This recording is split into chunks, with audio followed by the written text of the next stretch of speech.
हमारे इस weekly programme में हर हफ्ते हम आपकी मुलाकात करवाते हैं कुछ जानी मानी हस्तियों से। आपको जमीन चाहिए तो इतना आपका पैसा बनता है, आप इस भाव से सरकार आपको जमीन दे देगी। में बने हुए लोगों ने जो पैसा सरकारी कोष में जाना चाहिए था, ऐसा सिस्टम बना दिया कि वो इनकी अपनी जेब में जा रहा है। मैं समझता हूं कि मेरा उद्देश्य केवल एक ही है कि हमारा जो हरियाणा है वो तरक्की करे। तो मुझे एक पीड़ा बहुत सताती है, वो ये कि मैं अपने बच्चों की पार्ट ऑफ ग्रोइंग अप नहीं रहा। ये उनकी सोच है जो क्रिकेट एडमिनिस्ट्रेटर है, जो क्रिकेट को संभाल रहे हैं। शायद उनकी सोच हमारी सोच से अलग है। चैलेंजेस आते हैं बिजनेस में, बहुत बड़े बड़े चैलेंजेस आते हैं, बड़े बड़े सेटबैक्स भी मिलते हैं। अगले हफ्ते पल दो पल में इसी समय इसी वक्त मुलाकात करेंगे एक और नई हस्ती से।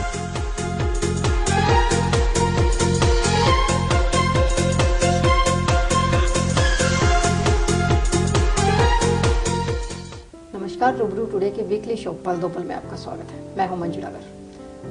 जैसा कि आप जानते हैं, हर हफ्ते हम अपने वीकली शो में आपकी मुलाकात करवाते हैं किसी न किसी जानी मानी हस्ती से। हमारे आज के जो खास मेहमान हैं वो हरियाणा सरकार में सूचना एवं जनसंपर्क निदेशक शिवरमन गौड़ जी हैं। गौड़ साहब, हमारे शो में आपका बहुत बहुत स्वागत है। धन्यवाद। शिवरमन जी, सबसे पहले तो हम जानना चाहेंगे कि जो आपने एलाइड सर्विस को, सिविल सर्विस को अपना करियर चुना, ये किसी से इंस्पायर होके या खुद एक मोटिवेशन था कि सिविल सर्विसेज में जाना है?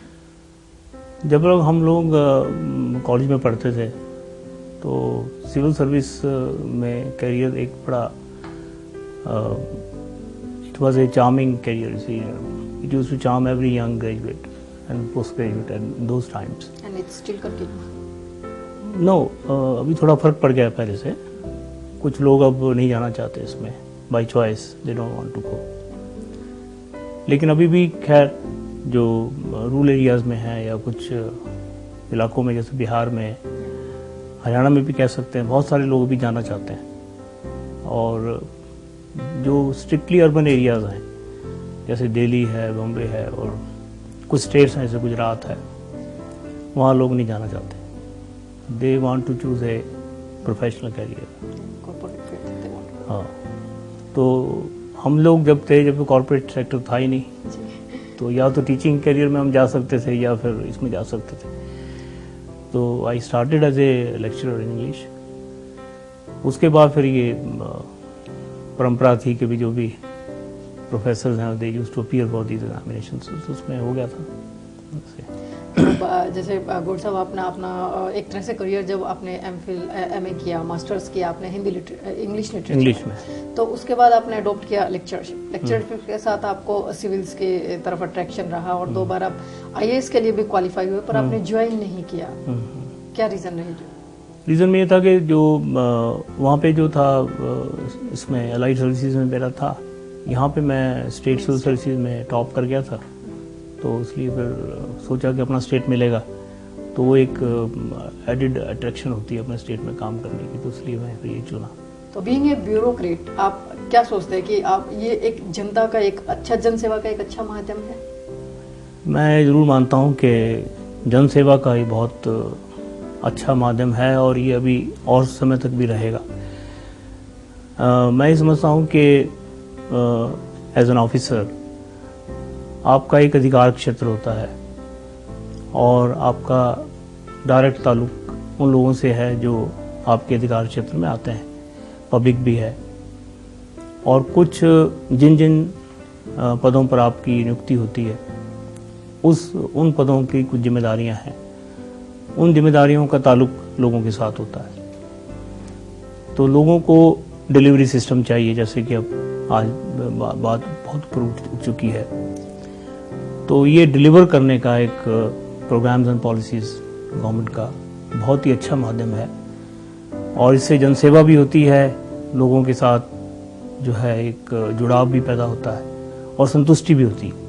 आपका सिविल सर्विस में आने से पहले भी जो एकेडमिक रिकॉर्ड रहा था वो आपका हमेशा ही बेस्ट रहा, परफॉर्मेंस आपकी, चाहे आप स्पोर्ट्स फील्ड में लगा लो चाहे आप इसमें लगा लो, तो आप एडवेंचर स्पोर्ट्स के भी शौकीन रहे हैं। तो इस यहाँ पर हम जानना चाहेंगे थोड़ा सा आपके फैमिली बैकग्राउंड के बारे में कि किस परिवार से संबंधित थे, कैसे आगे बढ़ने का जज्बा आया, मोटिवेशन कहाँ से मिला, ये कुछ चीज़ें जानना चाहते हैं। वैसे तो ग्रामीण पृष्ठभूमि से हैं, लेकिन फिर काफ़ी समय से रोहतक में हम लोग रहे। मेरे पिता इसमें भाखड़ा ब्यास मैनेजमेंट बोर्ड में होते थे शुरू में, तो उनकी ट्रांसफर्स बहुत होती थी, तो उस चक्कर में जहाँ वो जाते थे हमें वहाँ जाना पड़ता था। आपकी अर्ली एजुकेशन डिफरेंट स्टेट में इसलिए हुई। शुरू में हम लोग चंडीगढ़ में थे, उसके बाद हिमाचल प्रदेश में चले गए, फिर पंजाब में थोड़े से समय रहे, फिर हरियाणा में आ गए। तो एक ये जो बार बार साल 2 साल के बाद जो बदली होती थी, उससे हम लोगों को नया एनवायरनमेंट मिलता था, नए लोगों से मुलाकात होती थी, नए लोगों में बैठने का मौका मिलता था, नए स्कूलों में एडमिशन्स होते थे, नए फ्रेंड्स बनाने पड़ते थे, तो एक स्पिरिट ऑफ एडवेंचर डेवलप हो जाती थी। और बचपन में हमारा बड़ा एडवेंचरस टाइम गुजरा।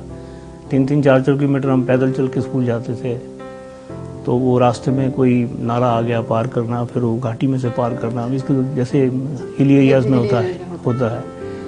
तो उससे एक एडवेंचर स्पिरिट तो रहा, और मैं चाहता हूँ कि स्पोर्ट्स में एक ना एक स्पोर्ट्स में बच्चों को जरूर अपना इंटरेस्ट रखना चाहिए।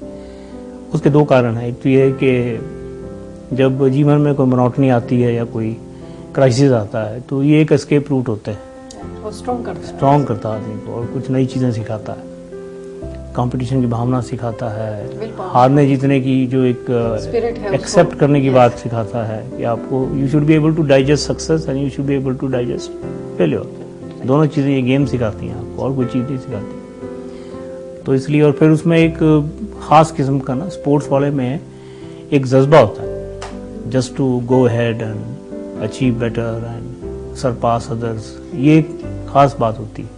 तो इसलिए स्पोर्ट्स में जरूर ध्यान रखना चाहिए, अच्छा रहता है स्पोर्ट्स का। अब ओलंपिक एसोसिएशन के साथ भी कनेक्टेड है, स्टिल कनेक्टेड है, योगा फेडरेशन के साथ भी कनेक्टेड है, देन आर्चरी एसोसिएशन के भी वाइस प्रेसिडेंट वगैरह भी रहते हैं। तो बीइंग ए ब्यूरोक्रेट, अपने काम के साथ साथ इन चीज़ों को भी मेंटेन करने किस तरह से स्टेबल करते हैं सारी चीज़ें? Time management is an art, I personally feel. मेरा ये रहा है कि मैं सुबह थोड़ा जल्दी उठता हूँ, तो सुबह अगर आप थोड़ा 5:30 बजे अगर आप उठ गए, तो आपको 2 घंटे एडिशनल मिल जाते हैं, तो उनमें आप ये काम सारे कर सकते हो। थोड़ा जो पेंडिंग काम है, वीक के वीक मैं पेंडिंग काम नहीं छोड़ता, पेंडिंग 1 वीक का होता है बस मैक्सिमम। जो काम मिल गया उसको पूरा करो, और उसको ज़्यादा पेंडेंसी में फिर डिले होती है, डिले से फिर जो है कई किस्म की मतलब बातें होती हैं, इनएफिशिएंसी आती है, लोगों का काम नहीं होता, लोग फिर साथ में ये है कि आपको समय का फिर प्रेशर बनना शुरू हो जाता है आपके ऊपर। तो पेंडेंसी हो गई है, तो फिर आपको यार करना है, ये करना, वो करना, तो उससे फिर वो आदमी का जो बैलेंस है वो बिगड़ने लगता है। तो फिर मैं तो ये सोचता हूँ कि भी मैं जो सवेरे उठता हूँ, ये मेरा सबसे बड़ा एक कह लीजिए प्लस पॉइंट है। ये मैं 8:30 बजे नहीं उठता, मैं सवेरे 5:30 बजे उठ जाता हूँ, और सालों से ऐसे ही हो रहा है। मैक्सिमम 6 बज गए, तो उससे फिर 2 घंटे 3 घंटे सुबह मॉर्निंग में ना तो कॉल्स हैं, ना मिलने वाला कोई, और फिर then you are by yourself, तो उसमें बहुत सारी बातें हो जाती हैं। रात को मैं जल्दी सोता हूँ, लेट नहीं सोता। तो गौड़ साहब, जब आप SDM रहे थे, तो एक ऐसी सीट पे थे कि वो एक डायरेक्ट टू पब्लिक कांटेक्ट वाली चीज़ होती है, तो काफ़ी लंबा एक्सपीरियंस उसका भी आपको रहा। तो कभी दिक्कतों का सामना करना पड़ा कि पता नहीं किस तरह के केस आ जाते हैं, लोग नहीं समझते हैं, ऑब्लिगेशंस भी होती हैं कुछ ब्यूरोक्रेट्स की? SDM का मुझे 2 अनुभव हैं मेरे, जो मैं शेयर करना चाहूँगा। एक तो SDM में डबल ही होता था, तो उस ज़माने में टेररिज्म पीक पे था पंजाब में, और वो इलाका जो है डाबोली का पंजाब से सटा हुआ इलाका है बिल्कुल ही। और डाबोली एक ऐसा शहर है, उसका थोड़ा हिस्सा पंजाब में इसको किला वाली बोलते हैं, और कुछ हिस्सा डाबोली में है। तो उस वक्त फिर ऐसे हालात पैदा होते जा रहे थे जिसमें पर्सनल सिक्योरिटी की भी प्रॉब्लम थी, और बहुत सारी बातें थी, लोगों में एक विश्वास की कमी भी होती जा रही थी। वो जो मेरे 3 साल में SDM रहा डाबोली में, वो एक काफ़ी चुनौतीपूर्ण मेरा समय था, लेकिन हमने बहुत सारी वहाँ पे अच्छी बातें की, लोगों में विश्वास रखा, और ये मैंने देखा कि जो कॉमन आदमी है उसका सिविल एडमिनिस्ट्रेशन में काफ़ी विश्वास है, अभी भी है। तो सिविल एडमिनिस्ट्रेशन अगर अपना चुस्ती और दुरुस्ती से काम करता है, तो आम जनता जो है वो बिल्कुल राहत की सांस लेती है, इसमें कोई दो राय नहीं। तो हम लोगों ने वहाँ पे कई लॉ एंड ऑर्डर सिचुएशन को अवॉइड किया रादर। जैसे रावली में दंगे हो सकते थे, तो उसको मैंने पर्सनल रिस्क लेते हुए स्टेबल रखा। गुरुद्वारे में मैं एंटर किया, लोगों को मैंने एड्रेस किया, उनका ट्रस्ट लिया। हाँ, ट्रस्ट लिया। और पंजाबी मुझे अच्छी बोलनी आती थी, इसलिए मैं वहाँ पंजाबी में बोला गुरुद्वारे के अंदर। तो लोगों ने अपना फील हुआ, उन्होंने मेरी बात मानी उन लोगों ने। और जो इकट्ठा हो गया था, जो एक जुलूस निकालना चाहते थे शहर में, पंजाब में कुछ ऐसे हालात हो गए थे, तो उसमें फिर वो मैंने उसको अवॉइड करवाने की मतलब मैं सफल हुआ और वो सफल रहा। लोगों ने मेरी बात मानी और लोग जो है डिस्पर्स हो गए, वो जुलूस नहीं निकाला उन्होंने। अदरवाइज बहुत ज़्यादा एक वॉलेटाइल समय था वो, उसमें कुछ भी हो सकता था। और उसमें रॉयट्स भी होके हुए थे, 84 के थे, तो उसमें मतलब आगजनी हो सकती थी, मतलब जान माल का भी इसमें नुकसान हो सकता था। बहुत सारी चीज़ें उसमें अवॉइड हो गई थी पर्सनल रिस्क लेने से, ये मुझे याद है। और दूसरा एक्सपीरियंस? दूसरा मेरा रहा इसमें इलेक्शंस के दौरान में, जैसे कई बार इस किस्म की सिचुएशंस आ जाती हैं, तो उस पर आदमी को अपना कूल नहीं खोना चाहिए। हम लोगों ने एक काउंटिंग करवा रहा था मैं किसी इलेक्शन में, तो ये पता लगा कि भी कोई आदमी केरोसिन का डब्बा लेकर घूम रहा है और वो उसमें डाल के आग लगा देगा। तो किसी ने मुझे बताया कि फलाना आदमी जो है उसके पास है।